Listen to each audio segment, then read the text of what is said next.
내가 감사함을 잊었을 때 찾아온 최악의 상황 현실주의 조언. 감사함을 잊으면 안 돼. 누구나 한 번쯤 들어본 이 말이 왜 그렇게 중요한지 저는 피부로 느끼기까지 참혹한 시간을 보내야 했습니다. 이 글은 단순한 감상이나 계몽이 아닌 감사함이라는 안전장치를 잃었을 때 실제로 어떤 연쇄 붕괴가 일어나는지를 기록한 현실 보고서입니다. 제 이야기가 누군가에게는 강력한 경고가 되길 바랍니다. 프롤로그. 모든 것이 당연해지기 시작할 때 2년 전 저의 삶은 외부적으로는 꽤 괜찮아 보였습니다. 승진을 했고 괜찮은 월급을 받았으며 주변에 나쁘지 않은 사람들이 있었죠. 하지만 어느 순간부터 저는 모든 것을 당연시하기 시작했습니다. 동료의 도움은 그게 일이니까, 가족의 지원은 그게 가족이니까, 건강한 몸은 당연한 거 아니냐라고 생각했습니다. 제 시선은 오로지 아직 없는 것, 부족한 것만을 향해 있었고 이미 가진 것들에 대해서는 완전히 무감각해져 있었습니다. 그때는 몰랐습니다. 이 감사의 상실이 마치 배에 생긴 작은 구멍처럼 서서히 하지만 확실하게 저를 침몰시킬 것이라는 사실을. 최악의 상황 1. 인간관계의 부패. 모든 관계가 거래로 변하다. 가장 먼저 무너진 것은 인간관계였습니다. 사례. 동료와의 협업 파고. 큰 프로젝트를 함께하던 동료가 밤샘 작업을 거듭하며 헌신해 주었습니다. 프로젝트가 성공적으로 마무리되었을 때 저는 그저 고생했어라는 말만 던졌습니다. 그 사람도 그 일을 통해 성장했을 테니 월급 받고 하는 일인데 뭐라는 생각이 들었기 때문입니다. 그런 제 태도에 동료는 서서히 마음을 닫았습니다. 다음 프로젝트에서는 예전 같은 적극적인 협력을 기대할 수 없었고 결국 우리 팀의 업무 효율은 뚝 떨어졌습니다. 나중에 알았습니다. 그 동료는 제가 그의 헌신을 알아주지 않는 것을 크게 상처받았고 더 이상 의미 없는 노력을 하기 싫어졌다고요. 현실주의 조언. 감사는 관계의 윤활유입니다. 당신이 상대의 노력과 헌신을 당연시할 때 그 관계는 순식간에 순수한 인간관계에서 차가운 거래관계로 전락합니다.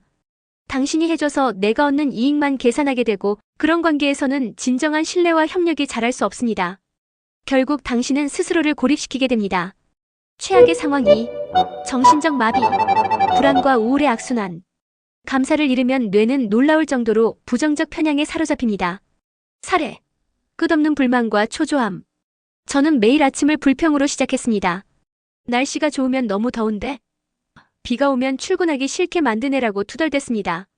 작은 실수 하나도 커다란 실패처럼 느껴졌고 주변 사람들의 사소한 말 한마디에도 쉽게 상처받거나 화를 냈습니다. 결국 저는 정신과 상담실에 앉아 있었습니다.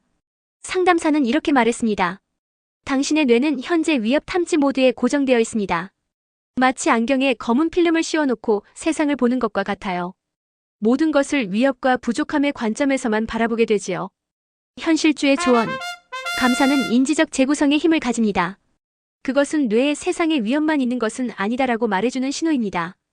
감사를 잃으면 공포와 불안을 처리하는 부위인 뇌의 편도체가 과도하게 활성화되고 이성과 판단을 담당하는 전전두엽 부위의 기능은 억제됩니다. 이는 과학적으로 입증된 사실입니다. 결국 당신은 객관적으로 괜찮은 상황 속에서도 주관적으로는 지옥을 경험하게 됩니다. 최악의 상황 3. 직업적 좌초. 성장의 동력이 말라버리다. 감사하지 않은 마음가짐은 직장에서도 치명적이었습니다. 사례. 승진 후의 추락. 승진을 한 것은 좋았습니다. 하지만 저는 그것을 제 실력만으로 이루어낸 것으로 여겼습니다. 함께 고생한 팀원들을 위한 감사의 표현은커녕 오히려 더 높은 요구만을 내미는 감정 없는 리더가 되어버렸습니다. 결국 팀 사기는 바닥을 쳤고 유능한 인재들은 하나둘 떠나기 시작했습니다. 저의 감사하지 않은 태도가 최고의 동료들을 밀어내는 결과를 초래한 것이죠. 결국 팀 성과는 나락으로 떨어졌고 저는 리더로서의 자리에서 물러나야 했습니다. 현실주의 조언. 감사는 성장의 연료입니다. 당신이 현재의 자리가 당연하지 않다고 생각하고 그 과정에 기여한 모든 사람과 상황에 감사할 때 당신은 더 많은 것을 배우고 더 많은 지원을 받게 됩니다. 반대로 모든 것을 당연시하고 오로지 자신의 공만을 내세울 때 당신은 성장을 위한 가장 중요한 자원 즉 사람들의 마음을 잃게 됩니다. 최악의 상황 4. 건강의 악화. 마음이 몸을 무너뜨리다. 가장 무서웠던 것은 정신적 상태가 신체적 건강을 직접적으로 공격하기 시작했다는 점입니다. 사례. 설명할 수 없는 신체 증상. 잠을 제대로 잘 수 없었습니다. 밤이면 수없이 생각이 꼬리를 물고 반복되었고 아침이 되면 심장이 빨리 뛰는 느낌과 함께 피로가 가득했습니다. 두통과 소화불량은 일상이 되었고 면역력이 떨어져 자주 아팠습니다.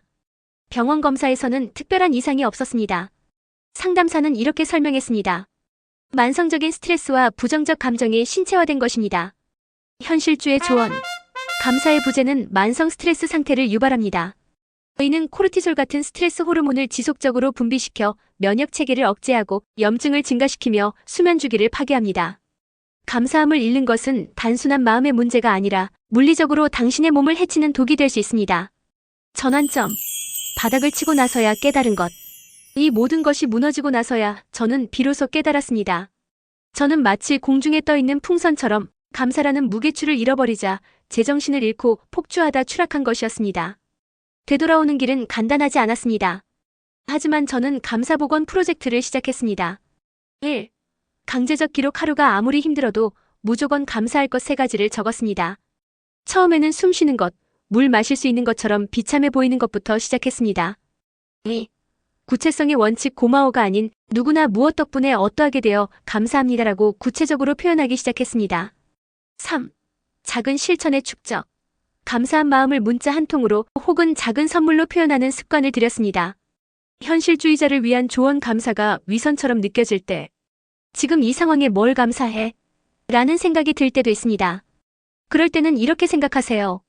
감사는 상황에 대한 긍정이 아닙니다. 그 상황 속에서도 버팀목이 되어주는 작은 것들에 대한 발견입니다. 감사는 위기가 아닌 나에 대한 관심의 전환입니다. 끔찍한 상황 속에서도 그럼에도 불구하고 버티게 해주는 것은 무엇인가? 를 찾는 훈련입니다. 결론적으로 감사함을 잃는 것은 최악의 상황으로 가는 지름길입니다. 그것은 인간관계를 부패시키고 정신을 마비시키며 직업을 위협하고 건강을 해칩니다. 이는 저의 피할 수 없는 실패담이자 누구에게나 벌어질 수 있는 현실적인 위험입니다. 지금 당신의 삶에서 감사함을 잊고 있는 부분은 없나요? 그 작은 무감각이 당신의 인생을 서서히 갉아먹고 있지는 않나요? 되돌아오기 위해 바닥까지 추락할 필요는 없습니다. 지금 이 순간 이미 당신 곁에 있는 가장 평범한 것 하나에 주의를 기울이는 것에서 시작해보세요.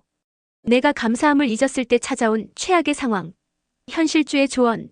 이 글이 도움이 되셨다면 행복한 브레인이 더욱 행복해지게 좋아요, 구독, 그리고 알림 설정을 부탁드립니다.